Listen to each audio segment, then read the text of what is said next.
Hello everyone and welcome once again to JT Squad's Entertainment, but this time it's with a little twist. We actually have created a podcast as well. It's going to be in all platforms. It's going to be on Spotify. It's also going to be on iTunes. The name of our podcast, yes, you guessed it, JT Squad's Entertainment. But now we actually broadening it out a little bit more. It's going to be sports all around related. So we're going to start talking a lot about basketball, baseball, wrestling, boxing, a little bit of MMA, stuff that's actually some of our interest, especially basketball. We're huge basketball fans. So today we got a good treat for you guys. Me and my son, JT, and our producer, Johnny T. Hello. He's going to be saying a quick hi. Come over here. Say hi to the camera. Say hi. Hello. We're going to be debating about or breaking down what the playoffs will look like if they began today.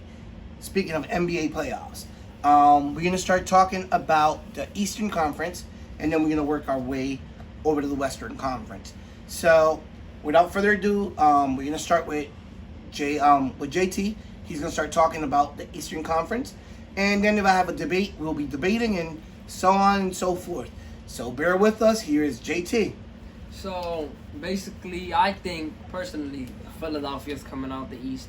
You know, I think they're probably it's gonna be Philly versus Milwaukee, and the reason why I don't think Milwaukee's gonna make it is because Toronto proved that there's a way to stop Giannis in the playoffs, and Giannis hasn't really showed that he could be that man in the playoffs. Like Chris Middleton had to step up, Eric Bledsoe, and they were just not doing it. So yeah, just basically I think what they're gonna do is mostly trap him, double team him. Same with Eric Bledsoe, and Embiid's a monster. Simmons is a little bit just like LeBron, just without a jump shot. So yeah, I think the 76ers are coming out the East. Me, I'm going with the Greek Freak. Why? I think it's his time to shine. Yes, 76ers and Miami Heat and Toronto have a more cohesive unit, but I think Giannis, this would have been the year he would have stepped up.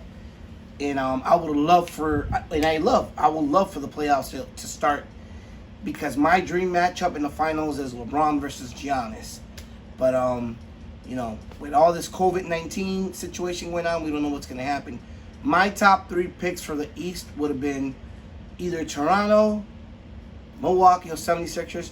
But I think I'm leaning towards Milwaukee because, like I said, the Greek Freak, he would have been back-to-back NBA MVPs. That's my pick. He would have been the MVP.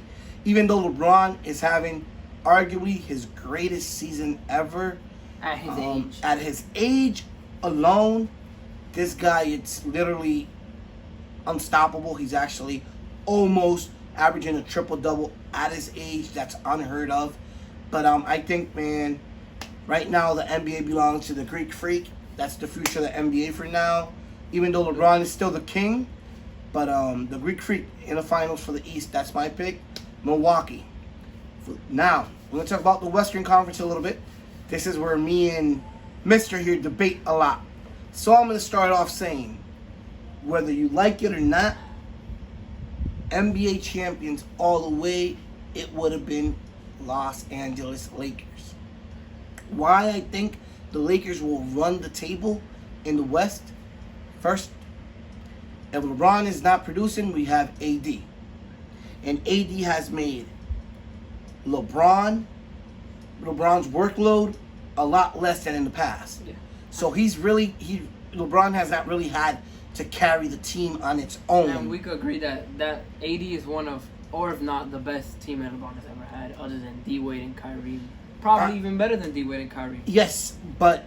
And younger. But it was like, AD was awesome in New Orleans, but I think that working with LeBron has helped him out a lot. Whether he stays or leaves, his experience with LeBron will help him for his future, because same with Dwight. Because all that silliness, I don't know if you guys know about his silly past and all the razzing and all that stuff that went on in his young younger age, college and in high school. he left that behind and he decided to work on his craft and actually make his craft a priority. And I think right now we're seeing the best AD we'll ever see. Yeah, he's in his prime right now. And he has actually alleviated LeBron of a lot of the load that LeBron has been carrying in different teams in the past. And also, we have Dwight Howard. I don't know what LeBron did to this guy or what the organization did to this guy, but this guy, his career has resurrected again with the Lakers. A lot of people give props to LeBron. I give props to the entire organization itself because they've helped him out. They gave him a second chance. And you rarely in the NBA you get a second chance to redeem yourself. I think he has redeemed himself. I think Dwight Howard also deserves another contract once the season is over. And if not a long-term contract with the Lakers because he has worked his ass off. Also, the Lakers have so many weapons right now.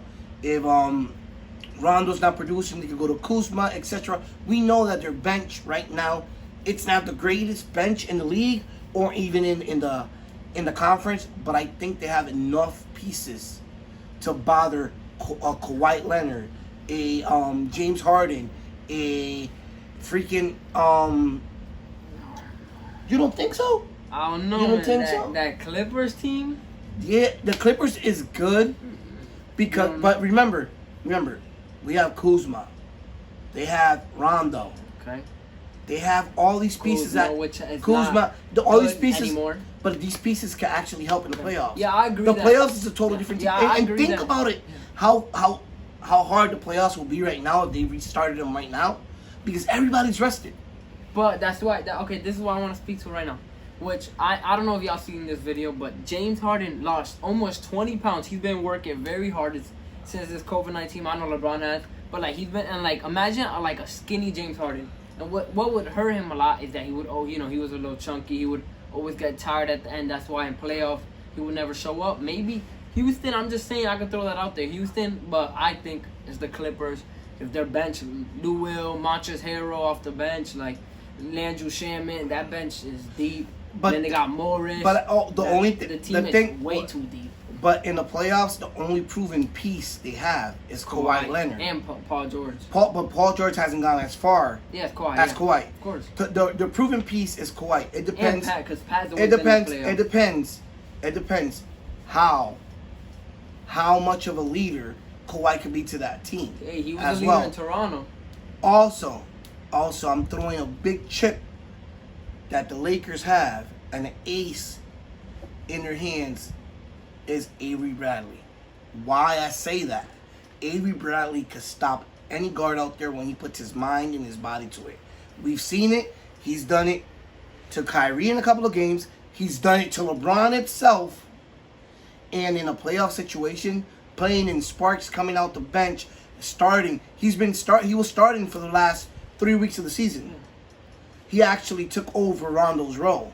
Yeah, because Rondo was not producing like and how them he wanted. too, I don't think they should resign him. And them too, if they can seesaw doing their defense transitions and different defense rotations, yeah. I think they could be a big problem for the guards. I'm talking the guards. I'm not talking about Kawhi Leonard, because Kawhi Leonard, that's gonna be between LeBron and Davis. Which hurts the Lakers. He's unguardable. And PG too. Which hurt the Lakers because they will have to start Harvard too, and that they'll lose a scorer. If the Lakers end up facing the Clippers, that's gonna be the downfall. They're gonna have to start Howard to have that third big body down there, and that's where we're gonna have a little bit of an issue because we're gonna be missing that third option. Because yes, we can have Kuzma, but Kuzma is an on and off guy. Yeah, he's not like before. Kuzma lost. Like, and Avery Bradley, Avery Bradley's having a great season. I don't take nothing away from him. Caldwell Pope too. I do not take nothing away from them. They can hit a big shot, but they're not. Danny Green too. Big shot. Danny Green has been missing. But the thing is that they can't create. That's why they can't create their own. They can't create their own shot. Exactly. So that's what happens. That's the only downfall. I think the Clippers, because they have everybody in their team. That's their Achilles heel. But everybody in their team can create a shot. But one thing that I say is if Lou Will could create a shot. if LeBron and AD can have monster games, they don't need to have 4 straight monster That's games. why. Mm-hmm. They have to have each one of them have a monster game and have like a complement. Let's say like Avery go off for 16, 19 points, or Kuzma 16, 19 points, or Rondo gets a flare up his ass and score at least 12, 13 points. Yeah. That's a complimentary to them, and that'll help them out. But to me, their Achilles heel is that they will have to start Howard or JaVale McGee, Yeah. and that's going to kill them because they're not going to have that third. It's not going to kill them because as long as you have LeBron in a playoff team, a healthy LeBron, anything can happen. Okay, now why I think the Clippers got this, and I think in 6, maybe even in 5, is because like what you were saying with everybody, he could lock up anybody when he. Kawhi is literally the same way. If not, he's the best defender in the league right now. He could lock up anybody. And LeBron, to beat the Clippers, he has to at least drop 30 every game. 30 every game. Yes. I think for the Clippers to step up, I think it's Paul George needs to step up and Lou Will off the bench. That's the thing. Paul George in the playoffs has choked. Because he had let a lot of people get into the head and when he was with the Pacers. Yeah. Well, he lost to LeBron. Exactly. But he made it far. But Eastern to me, they lost in 6, I think. To me, LeBron averaging 25, AD 25, and a complimentary player averaging at least 16, 17, but who you think, 19 points. That'll help him. What I think needs to happen is Avery Bradley stepping up. And he has the potential to do it. He's done it with the Celtics, and he could do it with the Lakers. But the thing, it all depends how much trust. Yeah. How much trust? Not only him. How much trust Frank Vogel has in him, because this time it's not a classic Cleveland team where LeBron is in control. The Lakers, yes, they gave LeBron. They listened to his input, but right now the guy in charge is Vogel. It's not like a Lou that he actually would turn around. Lou, it was whatever LeBron said. That's what went. No, with the Lakers is different. Even in Miami, that's why I think Miami is just kind of like this Heat team, because LeBron wasn't. He was the best player, but it was always the coach. Eric Spoelstra doing. Eric Spoelstra is a hell of a coach, and I just hope he gets a winning chance with a different team. Mm-hmm. But to me, it all depends how Frank Vogel plays his rotations. Remember, Pat Bev is gonna be on Avery Bradley. Remember two things. He's a great defender. Remember 2 things. This is not Luke Walton. Mm-hmm. It's not Jason Kidd. It's not Luke. We're talking about Frank Vogel. But we're talking about Doc Rivers. Frank Vogel. You know Frank Vogel. He's a great coach. When he was in Orlando. When he was in Orlando, he did a hell of a job, and he's seen Paul George firsthand. And I think. But and to be honest with you, the way I look at both conferences is up for grabs. Even though we have our favorites, but I think Houston could come out there. Not only Houston, Denver's had a hell of a season. Yeah, maybe even Dallas with Luka. If Luka, we all sleeping on the freaking Toronto Raptors. Even OKC sneaked in there. The Toronto Raptors are having a phenomenal season. Same with the Miami. They in 3rd freaking place in their conference. Miami's without Kawhi Leonard. Leonard. Even it's like it's scary. The only thing is Celtics just are missing that big guy, that big man. I don't think Tatum's ready yet to take Tatum. Yet. He's not. Tatum is. He reminds me of a young Kevin Durant. Tatum reminds, actually, believe it or not, and I almost got into a big argument at work because I said this. He reminds me of a young T-Mac. Tracy McGrady. He has all the skills, all the tools. He just has to put them together. And Marcus Smart, when he's on point, I like Marcus Smart. Yeah. I don't know what's happened to him lately. He was on a bad flunk, but when when he's on a tear, he's on a tear. And once he hits a basket, that's basket after basket. And defensively, Smart. They smart. That's smart. I like Miami. I think I don't know. That's a smart team. Same with Miami is because they have They have none. They have none. They have Hero. They have Jimmy Butler. Like that team is, and Bam Adebayo. Ooh, that team. It's and to me, the team of the future, it's still gonna be the Raptors. You think so? The Raptors. I don't know, because they I draft think, smart. The Raptors, the Raptors and the Raptors, Warriors and Celtics. They draft smart. They like to have their talent within. Yes, I know some of y'all are gonna give me shit because they signed freaking they got Kawhi in the trade, whatever. That got them the title, won it out, but yet their core talent is there. They have Pascal Siakam. They drafted DeRozan. Exactly. They picked up Van Vliet. Yes. They drafted Van Vliet is a hell of a talent. He reminds me of Allen Houston. I heard. He reminds me a lot of Allen Houston. A lot of people former Knicks from those 90s and early 2000s Knicks when they were battling the Miami Heat and Alonzo Mourning. Yes, I'm that old. I started watching the NBA in '85, in 2020. So do the math. He's a really good kid, Van Vliet. He's and on the playoffs, he saved the Raptors a lot in that finals. He saved them when they did silly mistakes. He always hit that clutch shot or had that clutch pass. He was annoying. Yeah. He was a pest. People called him the pest because he was poking every ball. He was all the 50-50 balls. He was on them. But anyway, if you got just comment below in this video. It's gonna go on YouTube. It's also gonna go on our podcast. Who you think is gonna win? So you think it's gonna be Lakers and Milwaukee? I think the Western Finals is gonna be Lakers Clippers. And Lakers got that in what you think? Lakers in 6. I think Clippers probably in Lakers 6 in or 6. 7. I wanted to go 7 just. So it's gonna be the Lakers versus Milwaukee. And then Milwaukee is not gonna have an easy road. No, yeah, of course. All of their series are gonna go minimum 5 games. Mm-hmm. So that means they're gonna be playing from 5 to 7 games. Yeah. And when they come to the finals, they're gonna come tired. You think they're gonna get swept? No, they're not gonna get swept in the finals. No. I think they'll take 2. I think if they face the Lakers, it'll go to 7 games. Yeah. If they face the Clippers can sweep them. Yeah. Because of the shooters. Remember, the Lakers do not have that sharp shooter. Yeah. The Lakers, in order to win, that's why they have to go all the way. They have to put in. LeBron has to become a shooter. Why you think? I think Milwaukee might win if it's Milwaukee Lakers, because Milwaukee is the best team, defensive team in the paint, but they're the worst offensive team in 3-pointers. So they give you that 3-point shot, but they don't give up the paint for nothing. That's why if you look at the plus and minus, compared on rebounding, the Lakers have them by a mile. And those are the balls, the 50-50 balls. That's what really matters on the game. I think it's Clippers, those defensive and especially those offensive rebounds, those second chances.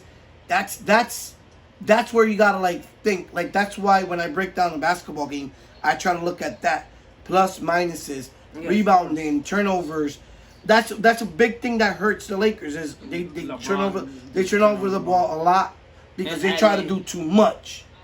But when it comes to offensive rebound, the Lakers are right up there. You have LeBron. You can even have Alex Caruso off the bench. Exactly, Caruso. Yeah, that's the thing. They have these pieces on the benches that if you look at it, it's they're inconsistent.